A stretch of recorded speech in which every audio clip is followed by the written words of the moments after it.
Hello, welcome guys, welcome back to my channel. So today I'm riding the new Yamaha NVX.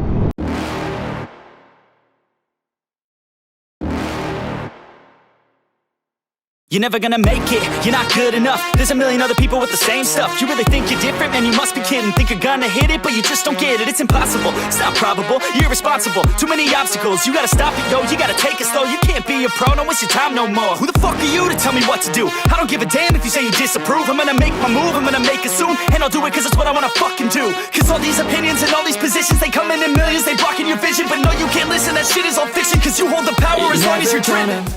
So this is the model that has the wide connect capability and also the ABS version. So this version of the NVX is actually a little bit fatter than the previous model, but it looks so much better, man. Much better than the previous model. The handlebars are actually quite low for this bike.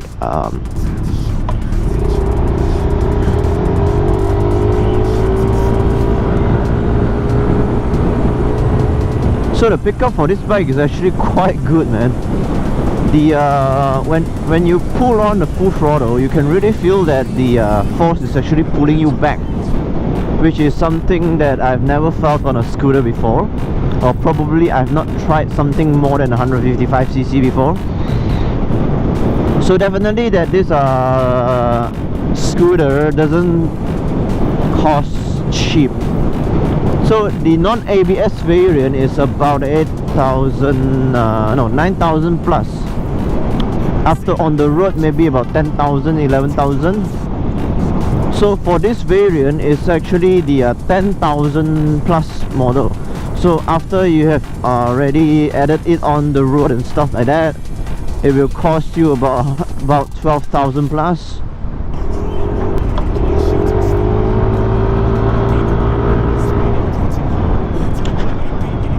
Ooh, overtaking is a breeze, man.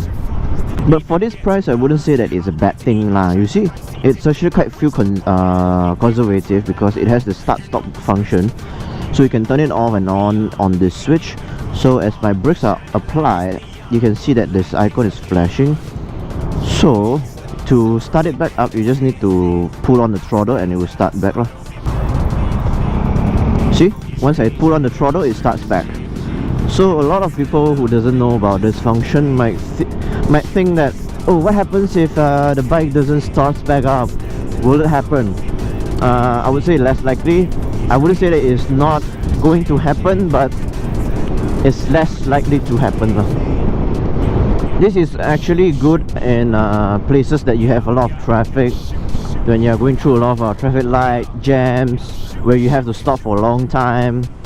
Yeah, this function actually saves you a lot of fuel because you know, idling actually will cost you more fuel consumption. Ooh, this is why you should get a scooter in city, man. Easily can overtake and also slide around, you know, doing some lane splitting where you are not able to pass as a car, but you can do it when you're on a bike. So which is a good thing because people who takes a bike to commute or to travel eventually is to save time. But the downside is just the weather. So if it's raining, so yeah, you have to bear with it, or you just have to have gears that is waterproof and also raincoats. But damn, I can say that this bike storage is actually quite huge. You can actually fit in like your work laptops and stuff like that under your seat without getting wet. So there's not a need to get an additional box like my other bikes, which is kind of a good thing because you can maintain the aesthetics of the bike. From what I see in the specs, you can actually fit in the full face helmet upside down, but you can't put it the upright position because it might not close. So this bike is actually equipped with a VVA It's a new technology from Yamaha, but it's not really new. It works something like a VTEC. You know, when the RPM kicks up quite high, then the power will actually come out. So yeah, you can say that it's a VTEC of bikes. So this bike actually features a fully digital meter, which is quite informative.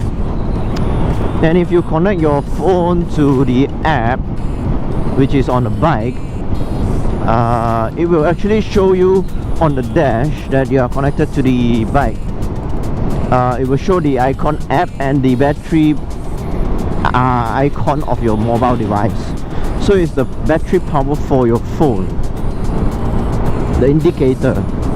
It has the Bluetooth capability to connect to the app, and you can view a lot of information on the bike, battery voltage, mileage on the bike, when to service the bike.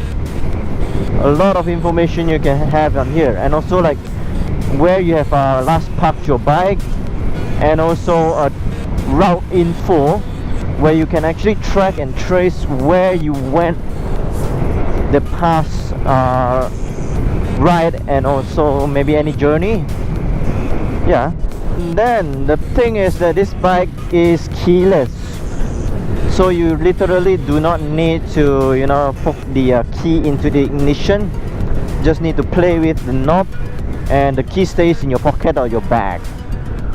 So let's talk about the power on this bike. So the power on this bike is actually, I would say, it's quite sufficient. The pickup, yes, it is quite good, but the top speed is about 125 average. So it's not a very fast bike, but it's a very torquey bike lah.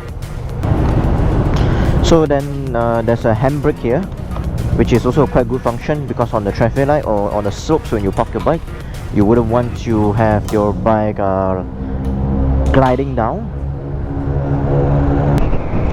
The brakes on this bike are actually quite sufficient. You just need, if let's say that's in any emergency, you just need to squeeze the brakes harder, but overall it's just good enough for this bike.